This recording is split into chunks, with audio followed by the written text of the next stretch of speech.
Y'all laughing? I feel like I've been to hell and back. My journey began back in 1995 after they discovered that I had a low heart rate of about 38, 39 beats a minute. And from that, they gave me a pacemaker because I had a problem with the electrical circuit in the heart. About a year after that, they diagnosed me for cardiomyopathy. Well, it was actually on January 2nd, 1996, and that was actually my father's birthday. And we were there at the hospital, and the doctor told my husband that he had cardiomyopathy, which I didn't really have much knowledge about heart disease, but knowing God and knew that He was my strength and that He will provide. In August of 1996, I went into the hospital and I had to wait for an organ for a new heart. I stayed in the hospital for 3.5 months and received the, what I would call the gift of a new heart on November the 11th, 1996. That was 17 years ago. I've been doing fairly well. There were a few complications. 10 years later, they discovered that I started building up a lot of plaque in the arteries of the heart. So I had, over the next 7 years, I had 7 stents put in my heart. And the doctor just said the only thing they can do is continue giving me the stents, and you can't do that forever, or you have to have a new heart. My first thought was, why me? Why me? Why now? I've gone through this before. And then my second, after I thought about that for a while, I just reverted back to the first transplant. Say, well, why not me? I started thinking about my future. What if I get listed, but I don't get a heart? There are people that's still waiting for one heart. I'm going in for 2 for a second. I have rare blood. I'm an O. What's my chances? When the doctor first came in, she said, we got you listed. You're number 4 on the list in the Midwest.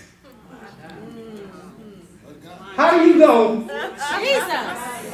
from walking in the hospital, getting listed, and move to number 4 on day 1? I remember when the 3 doctors came in my room. My son and I were just napping. And when they walked through the door, they said, we have a donor for you. And all I can do was to think about somebody just died. There was a family somewhere grieving. Somebody had to die for me to live. And then after they did the transplants, the surgeon came in, he just said, pull them tubes right there out of him. And on that 4th day, he came in, and I know I was in bad shape. He came in and he said, you're doing exceptionally well. He said, your numbers are good, your heart is good, your kidney is good. Rarely does a person have a retransplant and end up in your situation. And I'm 60 years old. And on his way out the door with his entourage, turns around, tells his entourage, he's going to be my poster boy. Well, I'm not really a poster boy. I understood what he meant. But my life is not to show off just to the public. Not in that way. My life is supposed to be a testimony of what God can do. If you learn how to pray, they say men ought to always pray. Oh, how dare you to get up on your feet and say,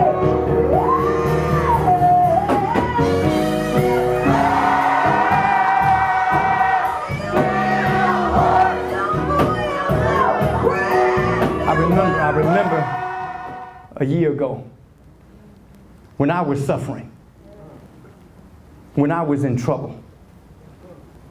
And I wish I could show you the photographs of how bad I was in trouble. I thought about the suffering.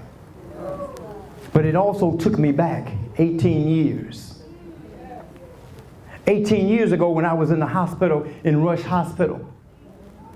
And I was waiting in the hospital for 3.5 months, waiting for a heart transplant. While I was in the hospital, they had preachers and pastors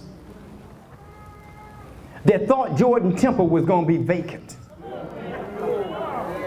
I'm telling you the truth. There were preachers that called up on the phone and asking, where could I send my resume to? A surprising thing happened. This time, when I was in the hospital waiting, no preachers, no pastors sent in their resume. Nobody put out the word that Richardson was dead. Why? Because they were witnesses. Come on, brother. 18 years ago. And they were saying, if God did it then, He'll do it again. The correlation between faith and organ donation is, some people already know. African Americans are not major contributors to the organ donation program. And I believe there's a lot of myths. I can't speak for all denominations, but sometimes in the Baptist faith, we feel like we're not supposed to be, to give our organs away. You go to the grave just as you are. So a lot of people don't want to see their loved ones cut and organs removed. They want them just the way they are. The scripture says that we're made in His likeness and His image.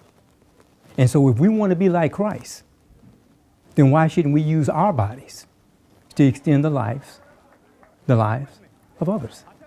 It means a great deal just to know that because of someone else, my father is here today, and that someone shared their organs so that he will be here today.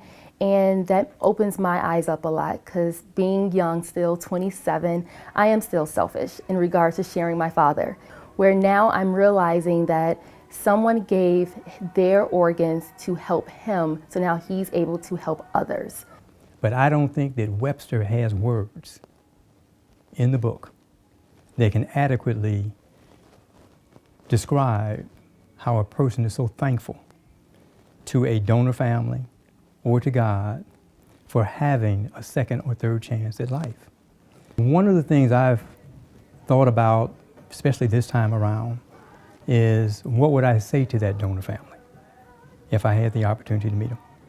How do you tell a person that you're so thankful because what you're going to experience in years to come, being with your wife, your children, your grandchildren, you know, how do you measure that? How do you communicate that to a donor family? When I was in the hospital and I had to sign the papers, they asked the question, what would you want to say to the donor family? My answer is that you can trust me with your loved one's organs. I'm not going to misuse them. You can trust me with them.